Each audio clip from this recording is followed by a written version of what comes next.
All right, get ready, everyone, because we are about to do a deep dive into one of the most exciting parts of the Champions League season. Definitely. The knockout stage. It's going to be wild.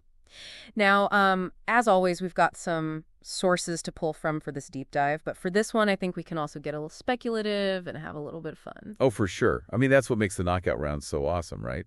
Anything can happen. Exactly. And especially this year, right? I mean, this year's different. This year is huge. Big time. Huge because We've got a playoffs, yeah. We've never seen this before. First time ever. So buckle up. So for anyone who maybe hasn't had the chance to look at all the group stage results yet, right, we are going to break it down and explain this new playoff format, and then we'll have some fun and speculate on who we think could be facing off in the round of 16. Oh, yeah. And beyond. Let's do it. Okay, so first thing first. Big question. Why playoffs? Why are we doing this? Why are we doing this? Well, it all boils down to making the tournament even more exciting. More exciting. I didn't think it was possible. Right. I mean, the Champions League is already the pinnacle of club football, but pretty much. UEFA, they wanted to add another layer of, I guess, drama, unpredictability. I like it. Yeah, and they certainly achieved that. Yeah. So basically, in this new format, instead of all the top 2 teams from each group automatically going through to the round of 16, right, we now have the top teams in each group, those 8 teams, they're safe. Okay. They're already through. Good, chillin'. They're probably already planning their round of 16 tactics, right? Probably on vacation already. Exactly. But the teams that finish second in their groups, oh, yeah, they now have to fight for their spot in a one-off playoff match. So you're saying... And this is where it gets crazy. You're telling me teams like Real Madrid, Bayern, Man City... Oh, yeah. Big names. They could be out before the round of 16. It's a very real possibility. And that's what makes this so exciting, right? That's insane. I mean, can you imagine the headlines? Oh, I can see them now. Champions League shocker. Giants fall in playoffs. And that's not even taking into account the teams they could be facing.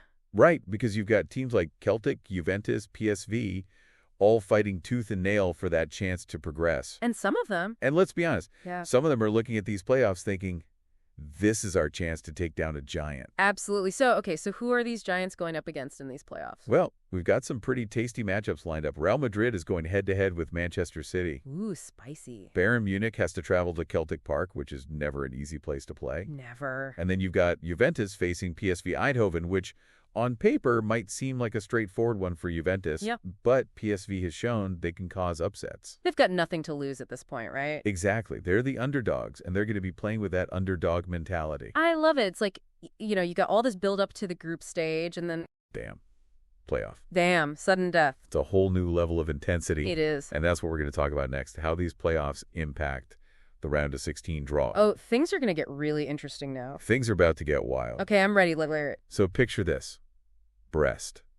They're a team that many people didn't expect to get this far. Right. But they managed to pull off a surprise. Yeah. They beat PSG in their playoff match. Okay. They secure their spot in the round of 16. Underdogs. And then the draw happens. Uh-oh. And guess who they get paired with? Okay, I'm on the edge of my seat. Who is it? Liverpool. No way. The reigning champs. The reigning champions. Can you imagine that? That's insane. Talk about David versus Goliath. That's the magic of the Champions League, right? Absolutely. And that's just one example. Okay, so... But, I mean, who knows what's going to happen with these playoffs? Right. But one thing's for sure. The round of 16 is going to be absolutely unpredictable. And that's just the round of 16. We haven't even talked about the quarterfinals and beyond. Oh, we're just getting started. Okay, so how about we take a quick break and then come back to talk about how this crazy new format impacts the rest of the knockout stage. Sounds good to me. Okay, so we've got all this potential for like some real upsets in the round of 16, right? But then you were saying that the quarterfinals, that's when things get really interesting. Oh, yeah. That's when the real strategy comes in. Yeah, because it's not just about the draw anymore, right? Nope. The quarterfinal draw, all about the bracket. The bracket? You know, like you've got your typical tournament bracket. Like March Madness. Exactly. Except instead of college basketball teams, we've got these European football giants, right? Okay, I'm picturing it. So basically the way it works is, based on the results of the round of 16, teams get slotted into this bracket. Right. And from the quarterfinals onwards, your potential opponents are predetermined by your position on that bracket.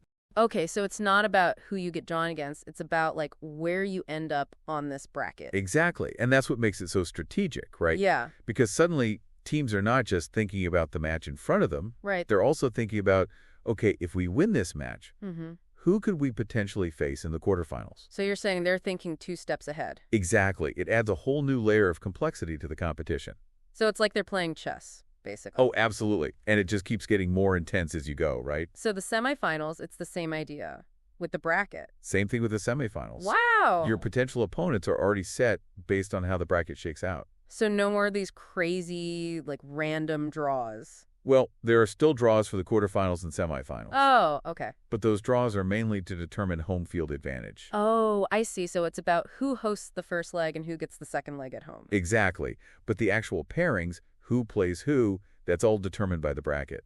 Got it, got it. So by the time we get to the semifinals, Yeah. we already know who the potential finalist could be. So, like, we could already be dreaming about a Real Madrid-Barcelona final. Oh, that would be a classic. Or like a Liverpool-Man City final. Oh, a Premier League showdown? I can't even imagine. That's crazy. Okay, but with all this talk about draws and brackets and matchups, what are the actual dates I need to know? All right, so first things first. Mark February 21st on your calendar. February 21st. All right, it's in my calendar. Big day, big day. Why? What's so special about it? That's the day all the magic happens. UEFA headquarters over in Nyon, Switzerland. Mm-hmm. That's where they're going to be holding the draws. Oh, the draws. Okay. For not just one, not just two, but 3 rounds. Wait, 3 rounds? Round of 16, quarterfinals, and semifinals. All at once.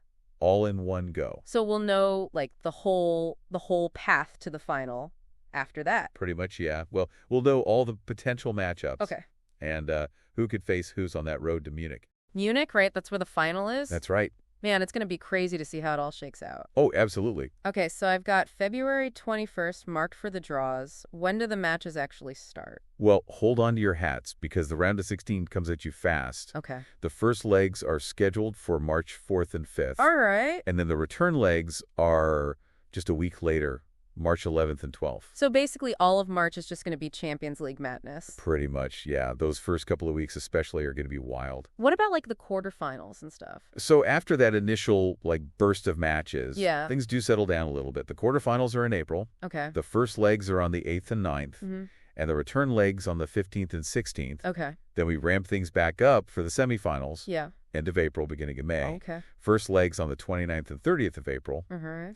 And the return legs a week later on the 6th and 7th of May. So it's kind of like these bursts of like crazy matches. Yeah. And then we get a little break to kind of like recover and Catch your breath. catch your breath. Exactly. Analyze all the action. Yeah, all the tactics and everything. Oh, yeah. Right. Okay. And then, of course, all of that leads up to The grand finale. the final in Munich. That's May 31st, right? May 31st. Munich, Allianz Arena. Wow. Can you imagine being there? Oh, it's going to be electric. The atmosphere. Atmosphere, yeah. I mean, 2 of the best teams in Europe. Battling it out for that trophy. Ah, man, I can't wait. I know, it's going to be amazing. So I know the dates for like the rounds, but when do we actually find out the specific match schedule? Okay, so this is where it gets fun. Okay. For the round of 16, we find out the schedule immediately after the draw. Wait, so as soon as the draw is done, we'll know exactly who plays who and when? Boom, right then and there. No way! That's awesome! Yeah, February 21st is going to be a big day for information overload. What about the quarterfinals and semifinals? So for those, we'll have to wait a little bit longer. Okay. The quarterfinal schedule comes out on March 13th Uh-huh. after all the round of 16 matches have been played. Okay. And then the semifinal schedule comes out on April 17th after the quarterfinals have done. So it's kind of like they're teasing us with the schedule a little bit. Oh, they want to keep that anticipation building. Keep us on the edge of our seats. Exactly. And there's actually one more interesting thing about the scheduling. Oh, what's that? So UEFA, they actually have the power to change the match dates. Change them? Yeah, like if there are any conflicts. Conflicts? Like, what do you mean? Well, imagine like 2 teams from the same city, Okay. both have home matches scheduled for the same day. Oh, right. That would be a logistical nightmare. Yeah, exactly. So UEFA might step in and say, okay, we need to move one of these matches to a different day. So it's not just about the team and the matches. There's like a whole other level of planning going on behind the scenes. Oh, yeah, it's a massive operation to put all of this together. Well, I have to say, I'm definitely ready for the knockout stage now. Me too.